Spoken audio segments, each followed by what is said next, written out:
teaching at NEC is, is part of a long chain of events that it's like part of what I must do.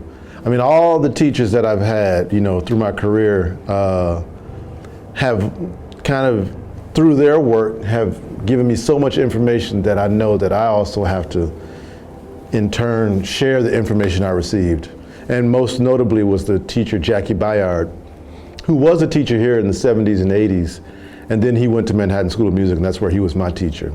After he passed away, I took his teaching position at Manhattan School of Music, and then when asked to come up to NEC, I was happy to come up to NEC because I knew how much Jackie Bayard meant to New England Conservatory, and also what he means to Massachusetts, as he was a native of Worcester. So this feels like kind of like the place where I'm supposed to work, the place where my teacher, who I credit for so much of my understanding of music, this is where he really kind of planted his seeds, into students.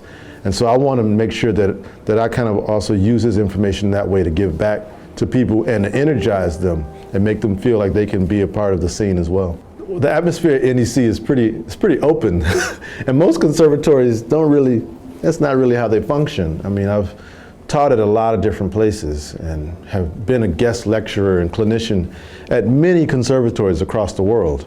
And the conversation that happens here at NEC is really one of broadening the spectrum of what is possible for a musician to do.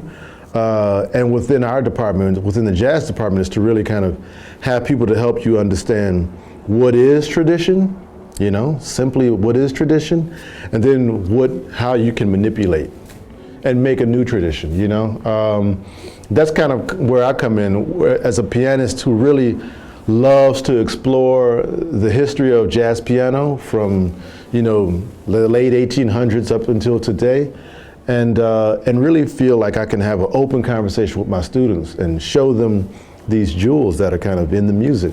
But the conversation here is very open, so you have lots of disciplines crossing over into one another. You have a film noir night where musicians across the school accompanying a classic film noir piece. You have a school-wide Scriabin festival that not only includes classical musicians but includes jazz musicians as well. Like we really kind of try to have themes that go across the school. And in that way, people are aware of repertoire in a way that I think is very helpful and meaningful as they exit the school and into, the music society in a way that they try to connect in the way that I think some of the great faculty that is here continues to connect to. Well, the students here, I don't mean to laugh, but the students here are very thoughtful. Like, I just remember myself as a student in the early 90s. I was 18, I moved from Houston, Texas to New York, and I didn't have any language to talk about what I was trying to address at the piano. I had no language for that. But the students I encounter here are extremely thoughtful with what they're trying to address in their music. They really contemplate these ideas and they wrestle with them on the instrument. And that's very unique. Maybe it's a generational thing, maybe, I don't know. But I think the ones I've encountered here really kind of helped me understand what this next generation of musicians are thinking about, And then most importantly, the thing that I really grasp from working with the students here is kind of like, what are they up to? What music are they listening to? Which bands are really kind of touching a nerve with them? And what are the concepts or ideas in improvised music that are really kind of demanding of today? Because it's a different scene and they have a different understanding about society, than other generations. So it's, that's what I like about the kids here. And I'm getting old enough to say the kids. So I'll say that. And I have kids, Anyway. Yeah.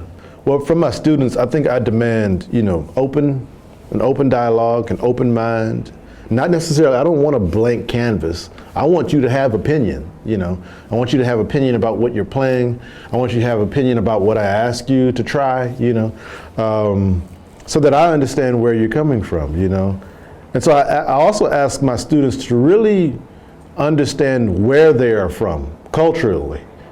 What is your heritage? How do you think that makes an impact on the music you're playing? It definitely does. And if you begin to acknowledge it, then we can have a different kind of conversation about where music sits in you, you know? And so I asked them to think about that. But I also asked them to be really kind of studied in how they can manipulate their instrument. Because I think of a student, and I think of most great musicians and great artists as people who are able to take information and then spit it out in an entirely different way. And so they're able to kind of synthesize lots of ideas and say, okay, well then it comes out and it can sound like this. That's important for them to kind of start to figure out that process of pressing enter, you know, and how that comes out here. And so I usually give students like a lot of kind of ideas or concepts that have kind of polar opposites and see if they can actually merge them together. And that takes having some facility, and it takes some, you know, kind of figuring out how you equate this, you know, how you come up with a solution to it, to the problem, to the question. And if my students are able to do that, I really send them, I'm happy to watch them leave and graduate, because then they're going to continue to use those kind of problem-solving skills in music, hopefully in their own lives. I think what NEC tries to prepare our students for as they exit the school is the information, you know? Like, what are the nuggets of information that once you graduate, you're able to, whether it's 2 years or 5 years down the line, you're able to come back and reflect on. So even one of the students today, I was like, you know, I can tell what you haven't done with your compositions. You haven't mapped your compositions and then mapped the compositions of Bartók and actually look at the two maps side by side. I can tell you haven't done that because we aren't clear about what the narrative could be yet, you know? You've taken the ideas, but you actually weren't focusing on the narrative. And so once you leave school, then you actually have time to do that, you know? And that's what I really want to send them out to. Now, they have to wrestle with how they're going to pay their bills, you know? And every student has to wrestle with that a different way.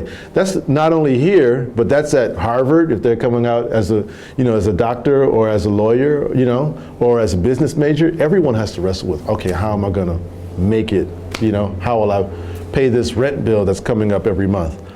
And so musicians what we try to do is give them enough information that they could transcend that line, but still be focused on their music and their art form. But I also try to have my students really think about the various ways that they can function within the music world and the art world, the arts world, big A, as an individual that understands how to write about the music, how to write music, how to play music, how to teach people to play music, how to promote your music, how to enable others to promote their music, you know? To really think about the vast ways that the music kind of intersects the daily life, and try to consider your music in a way that it can help people. And if it's not your music, that you could help someone else's. Then we aren't trapped with musicians thinking they should only be on the stage, but they can be a part of the larger scene, which is looking for hopefully the greater good of the music.